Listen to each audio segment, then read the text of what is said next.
இதுவரைக்கும் அப்படிப்பட்ட பழமொழியை நான் கேள்விப்பட்டதே இல்லை. பத்தினினாலும் பத்தினி, எங்கள் அம்மா அப்படியேப்பட்ட பத்தினி.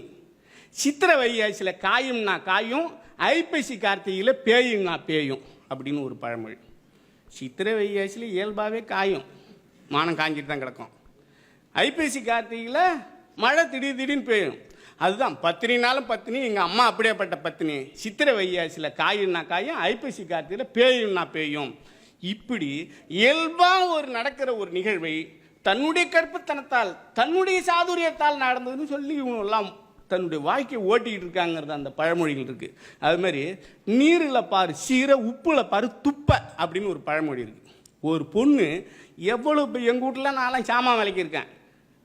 எத்தனை முறை பேட்டி நம்ம வளைச்சி ஒரு குண்டான் தண்ணியை கழுவுனா கூட அந்த பாத்திரத்தில் அப்படியே தான் இருக்கும் அந்த பத்து. சில பேர் பார்த்து இந்த அம்மா தள்ளி எடுத்து இப்படி விசிறுப்போம், அழகாக இருக்கும். அது மாதிரி ஒரு பொண்ணு தண்ணியை எந்த அளவுக்கு சீராக கையாளுதோ அதுதான் அவருடைய திறமை இருக்குது. உப்பில் பாரு துப்பு அப்படின்னு சொல்லுவான். நம்மளாலும் ஒன்று உப்பு போடாத விடுவாங்க சில பேருக்கு, சில பேர் அதிகமாக போட்டுருவாங்க. இப்படி கச்சிதமாக போடக்கூடிய தன்மை தான் நீரில் பாரு சீரை, உப்பில் பாரு துப்பு அப்படின்னு சொல்லுவாங்க. எத்தரை போர் ஆனாலும் ஆவலாம், சித்திரை போர் ஆகக்கூடாது அப்படிம்பாங்க. நீ எந்த மாதத்தில் வேணாலும் சண்டை போட்டுக்கலாம், அது சண்டை நின்றுடும். சித்திரை மாதத்தில் போட்டுக்கிட்டிங்கன்னா அந்த சண்டை நிற்காது. ஏன்னா மற்ற மாதத்தில் போடும்போது கொள்ளையில் நிலங்களில் வேலை இருக்கும், ராத்திரி பூரா சண்டை போடுவான். விடிஞ்சு களைகட்டை எடுத்து அது கொல்லிக்கு போடும். கொல்லிக்கு போன இடத்துல புயல்களை வெத்தலை பார்க்கலன்னா இந்த அவர்கிட்ட போயிடா வாங்காயன் அப்படி இப்படின்னு கேட்கும்போது இந்த சண்டை ஆள் உள்ள காசு இல்லை, ஒரு டப்பாவுக்கு அவன்கிட்ட காசு கேள்டா, இப்படி சண்டை மறைஞ்சிரும். சித்திரை மாதத்தில் எந்த வேலையும் இருக்காது. கோடை காலம் கொல்ல சும்மா கிடைக்கும். எதுக்கு விடிஞ்சு ஏந்துச்சிட்டு உட்காந்த உடனே திரும்ப ராத்திரி அந்த தேவையா இதை சொன்னா இப்படின்னு திரும்ப சண்டை ஆரம்பிக்கும். இதுதான் எத்தனை போர் ஆனாலும் ஆகலாம், சித்திரை போர் ஆகக்கூடாது அப்படின்னு. அதனால தான் இந்த பாண்டு பத்திரம் எழுதும்போது இந்த நிலத்தை 3ஆம் வருடம் சித்திரை காலாவதியில் பணத்தை செலுத்தி நிலத்தை மீட்டு கொள்ள வேண்டியதுன்னு எழுதுவாங்க ஒரு வாசகம்.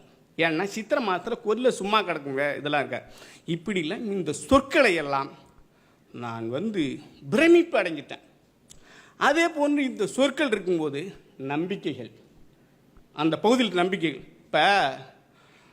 இப்பெல்லாம் தமிழனோட மத்தியான உணவு பிரியாணி ஆகிப்போச்சு. அது என்னன்னே தெரியல. கறி மீது ஆனால் ஒரு பெரிய விருப்பம் நம்ம ஆள் எத்தனை பார்த்தாலும் பிரியாணி கடை தான் இருக்குது.